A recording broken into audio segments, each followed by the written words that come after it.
They say great empires do not collapse in a single moment. They fracture slowly, piece by piece, until one day they can no longer stand. At the beginning of the 20th century, the Russian Empire entered the war with the confidence of a dominant European power. On the other side stood Japan, a nation that had only recently emerged from isolation, yet carried a fierce determination to prove it was no longer weak. Few could have predicted that this conflict would shift the balance of global power. From the very start, cracks appeared within the Russian command. Their admirals and generals were not aligned.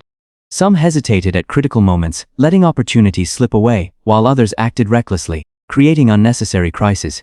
During their long naval journey, Russian ships even fired upon British vessels by mistake, escalating tensions and complicating their already difficult route to the east.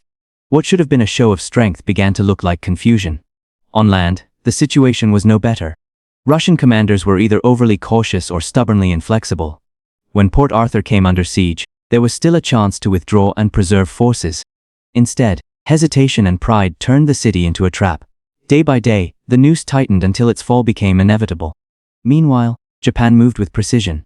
Admiral Togo, trained in modern Western naval doctrine, understood exactly how to deploy his fleet for maximum efficiency. On land, Japanese generals, though sometimes aggressive to the point of heavy losses, consistently seized opportunities and maintained momentum. Their actions were not random, they were calculated. But the true deciding factor of the war was not found solely on the battlefield. It was distance.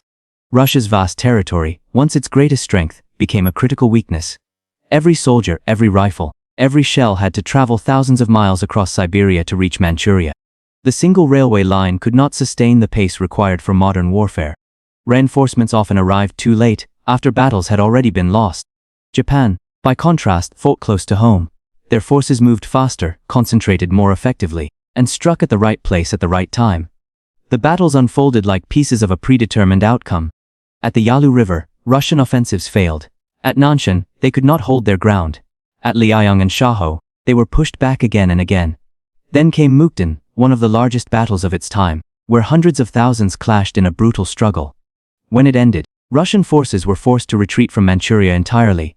Yet one final hope remained: the sea. After a grueling journey across half the world, the Russian fleet finally met the Japanese navy at Tsushima Strait. This was not just another battle, it was the moment that would decide everything. Within hours, the difference in preparation and leadership became painfully clear. Russian ships were destroyed one after another, while Japanese losses remained minimal.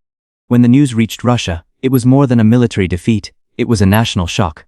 Unrest spread. Protests and uprisings erupted. The empire that once seemed unshakable began to tremble from within. In the end, under international mediation, a peace treaty was signed. The war was over, but its consequences would echo for years. Japan emerged as a recognized global power. Russia, meanwhile, was forced to confront a harsh reality: its strength was not what it once believed. And for the first time in the modern era, the world witnessed something few had imagined possible: a rising nation, driven by discipline and strategy, defeating a great empire that had underestimated both its opponent and its own weaknesses.